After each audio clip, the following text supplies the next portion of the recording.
Thank you, Governor. And just to clarify for our viewers, Springfield, Ohio does have a large number of Haitian migrants who have legal status, temporary protected status. Well, Margaret, but thank you, Senator. We have so much to get to. Margaret, I think it's important because we're going to turn out of the economy. Thank you, Margaret. The rules were that you guys weren't going to fact check. Hello, I'm Amanda Weinstein, and this is Homefront Headlines, and I am joined with. You are joined with Casey Weinstein. I know. For 20 years, you have been joined with me. It's a lot of years. It's gone by what? It's gone by very fast. She's the luckiest woman on earth. All right. How is all of which has been in Ohio. How has our Ohio senator done? How did he do on the debate? What would you give him? He is a very slick liar. He really is. I can't get over the fact that he is still not back down from lying about the people that he served and putting them in danger. Like, you know, the Haitians eating pets thing. I know he's lied like he's lied like 100 more times, and then he's denied that, you know, he won't answer the question about the 2020 election. So he's done some more damning things, but he has never apologized for putting thousands of people he is supposed to serve at risk. And it's scary. Like, as a Jewish person, thinking back to how they scapegoated Jews in 1930, and that's what he's doing. And it's a strategy. It is. And it has worked in the past, and they're going to use it again. They want history to repeat itself. Yeah.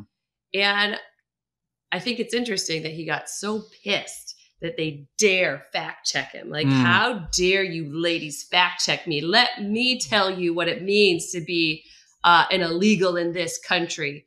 Yeah, because he's made up his own definition, which I feel like is what they do. They make up their own definition of words, which he has made up his own definition of illegal immigration. And basically, if he did not want you to immigrate here, you're therefore illegal. Yeah. And that's basically his definition. Yeah, I saw a great meme. The best meme on the internet about this was Luke Skywalker confronting Darth Vader and saying, you said that Darth Vader killed my father. And then, Obi-Wan's like, I'm sorry, I was told there would not be fact checking in this thing. Like, the memes were so great. The internet won on that. I mean, that's not the debate, right? He's like, hey, you guys said you weren't going to fact check. My whole plan is to lie here. And this really is requires you guys not fact checking me. I was told I could lie at a reasonable volume. It's an office bit. I'm sorry. I won't do my impressions. There's a lot. I mean, probably the biggest lie was how Trump saved the Affordable Care Act. That was probably the biggest one for me, where I was like, what are you talking about? Trump and your entire party have done nothing but try to destroy it with not even a concept of a plan to replace it. Well, in his defense, maybe in his mind, he did have a concept of a plan to save it. Vance, at the last presidential debate, former President Trump was asked about replacing the Affordable Care Act. In response, he said, I have concepts of a plan. Since then, Senator, you've talked about changing how chronically ill Americans get health insurance. Can you explain how that would work? And can you guarantee that Americans with pre-existing conditions won't pay more? I'll give you 2 minutes. Well, of course, we're going to cover Americans with pre-existing conditions. In fact, a lot of my family members have gotten health care. I believe, members of my family actually got private health insurance, at least for the first time, switched off of Medicaid onto private insurance for the first time under Donald Trump's leadership. And I think that, a lot of people. John McCain stopped their effort to repeal Obamacare. Which has provided, right? And it's so funny. I remember the thumb. We all remember the thumbs down. The thumbs down. Epic. Yeah, because John McCain was somebody who could put country over party, excuse me. But I mean, that was their effort. They were just a couple votes away from repealing Obamacare. And by the way, what does that mean? Taking kids off of their parents' healthcare plans. Allowing people to be denied coverage for pre-existing existing conditions, reinstating caps on insurance coverage, getting rid of the marketplaces that have been so successful, shrinking Medicaid again to shrink the pool of people who couldn't afford healthcare. Like, do you remember the number? It was 40 million Americans who didn't have healthcare. And now that's down to a very low number. I mean, and people have recognized that and they love Obamacare. Yeah. The politics have totally changed. So now they want to say they saved it. Like it is, I wish we could have So you admit you love the Democrats' policy. Like, you know, and Barack Obama predicted that. He said over time people would see and feel it in their lives. And they have. You know? Yep. Healthcare is a human right. It takes time. Man, there were so many lies in that speech. I mean, the biggest has to be, though, the peaceful transfer of power. Yeah. Maybe I'm changing my mind. Maybe that is the biggest lie. It's really rich for Democratic leaders to say that Donald Trump is a unique threat to democracy when he peacefully gave over power. He is still saying he didn't lose the election. I would just ask that. Did he lose the 2020 election? Tim, I'm focused on the future. That is a damning non-answer.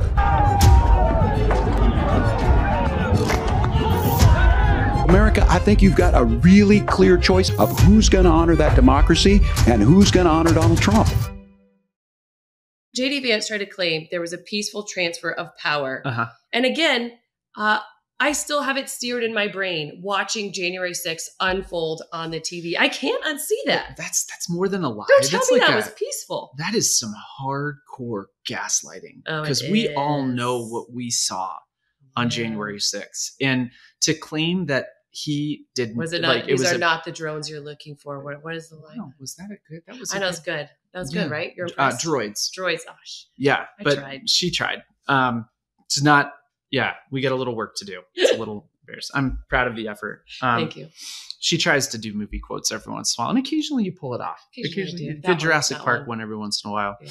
But it is the most epic level of gaslighting. And then they're trying to just say, "Oh, people are over it. People are ready to move on." No, we both served in the military. We both swore an oath to the Constitution, and vast majority of patriotic Americans care about the peaceful transfer of power, care about the truth, care about free and fair elections, care about democracy. Yeah, our capital, which is a symbol of our entire democracy, of our country.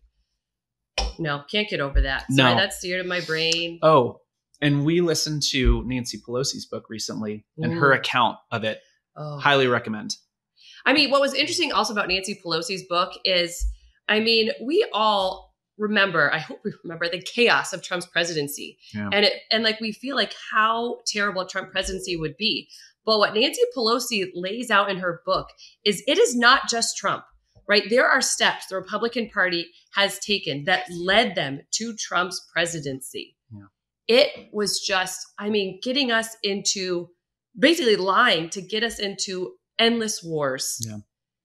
And you just see pointing to where we led to right now that is so extreme. You even see Republicans being like, whoa, I didn't realize this is where this road went. I think Liz Cheney, the Cheneys would be one of them, of like, hey, this is the road we took you all down, but we didn't realize this was the destination we were headed toward. And we'd like to go back and change where we've ended up. Speaking of Darth Vader, that's what we used to call Dick Cheney back in the good old days when it was mostly just policy that we were concerned about. But it turns out Dick Cheney, Liz Cheney, and many other Republicans, a lot of Republicans who are still Republicans, by the way. I mean, we could create binders full of Republicans. We could have binders full of Republicans who are if Mitt Romney Kamala Harris. To have courage. I mean, Mike Pence, remember, is not supporting Donald Trump. His vice president. Was also pretty epic. Like, JD, where did Mike Pence go? What happened to him? So weird. How come you're on this stage? Oh, that's right. Trump tried to have him killed. And so now JD Vance is the new guy. Very peaceful. No, but like Liz Cheney, I mean, you know, she is a conservative. Guts. She is a true conservative. Yeah. She is a patriot. And she has, I'll tell you, as somebody in politics, like not many politicians are willing to say the truth, something that will cost them their job. Yeah. It cost her job. And now she has taken she's put herself on the line for this to do the right thing, which she knows the right thing. And she speaks so brilliantly and eloquently, you know, and as a constitutional conservative Republican, nothing has changed in that. No, she has not changed her values. Right. That I could tell. Trump and Vance have changed the party. She's still there. And the power of her going into rural Wisconsin, the birthplace of the Republican Party, which is that city where they were at. Oh, I didn't realize that. Oh. Ripon, I think it's pronounced. What a good story. With Liz Cheney. Yeah. powerful, strong move for Kamala Harris, who she and Tim Walz are showing up everywhere. Vice President Harris has dedicated her life to public service. I know that she loves our country, and I know that she will be a president for all Americans. As a conservative, as a patriot, as a mother, as someone who reveres our Constitution, I am honored to join her in this urgent cause. It felt, especially in that moment to me, that Senator Vance was speaking to an audience of one. Now look, there is a reason Mike Pence was not on that stage with me. And let me just say this. I served with Mike Pence in Congress. We disagreed on most issues. But in Congress and as a vice president, I never criticized Mike Pence's ethics and commitment to this country, and he made the decision for the Constitution. Mike Pence did his duty. He honored his oath, and he chose the Constitution over Donald Trump.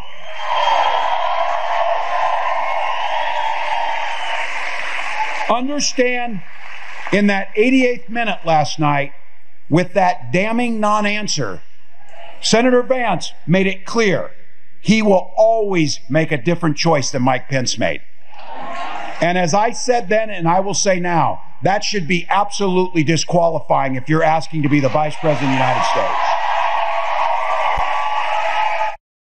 I mean, Tim Walz has a way of connecting with a wide swath, I think, of Americans, from rural to urban, right? He seems like, I mean, I don't know, he seems like he could be like my dad or my uncle or something. Yeah, I mean, and that's how he came across in the debate, which every poll said it was, split down the middle tide. But I saw a lot of focus groups with people saying, oh yeah, that was interesting. Yeah. That just, he's a football coach. He's a teacher. He's a dad.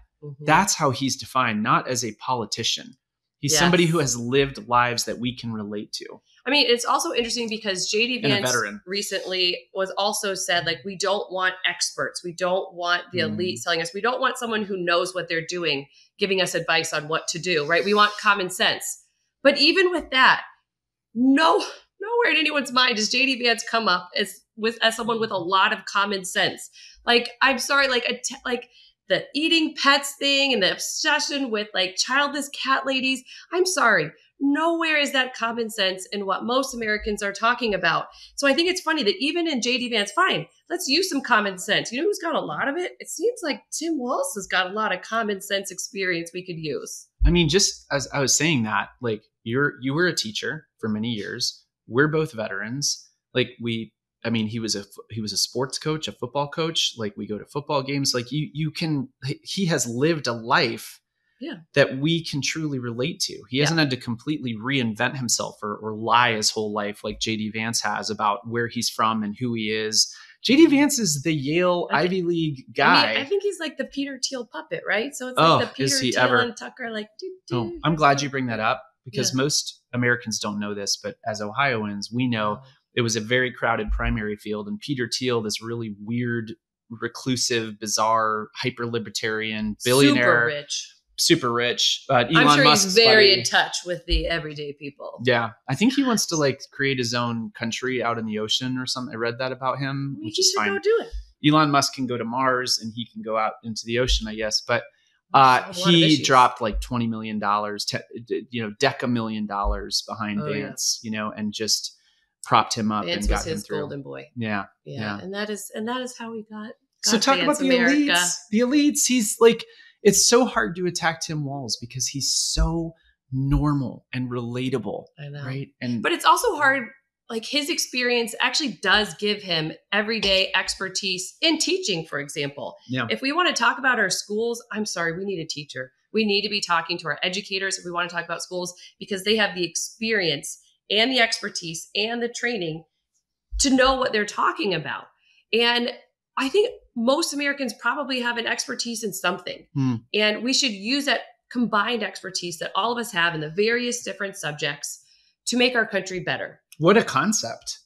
You mean we should use our expertise to come together? But I'll say on the teacher note, we need a teacher in office. Like people love our teachers. When they came in our local community, they came for our teachers. They came for our schools to try to attack them. And this slate of candidates twice in a row across our district, actually, school district and beyond, got hammered, just destroyed at the ballot box because they're coming to attack our public schools that are so beloved. And what is at the core of that? Our most teachers. of us remember our teachers. Yeah. Like we have a handful of teachers that we can tell you really impacted our lives. Yeah. I can tell you Mr. Hebert, a math teacher, really impacted me. I can tell you Miss Colkins, who was a fourth grade teacher, really impacted me. I know I think Miss Caulfield. You know every single teacher. I do. Because they had a meaningful impact. These are people who know how to have a meaningful impact on people's lives. That's so true. In the comments, shout out your favorite teacher, actually. That'd be fun. Miss Caulfield, third grade,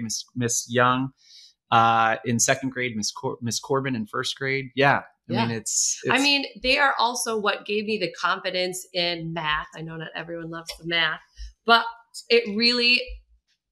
teachers are helped me see that I was good at math and I loved it. And it wasn't just that I was good at it, and really inspired me to go down this path of, I love numbers. I love data. It brought me to econ, and it really helped shape the career I've had and given me the expertise in economics, which, by the way, job report today. How was it? Great job report.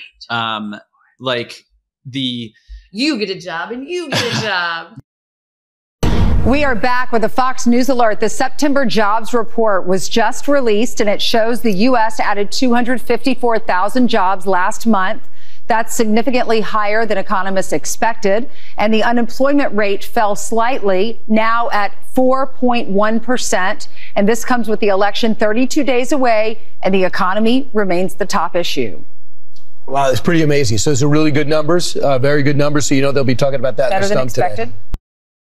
If you look over the course of Biden and Kamala Harris's term, the economic story is remarkable coming out of COVID and the garbage situation that Trump left us in. They got the vaccines deployed, and the Fed too deserves a lot of credit for this. But the Biden and Harris administration, and they got money out to people. Yeah. I think it is really a testament to how can we respond to a very severe recession. And the truth is that the economy is people.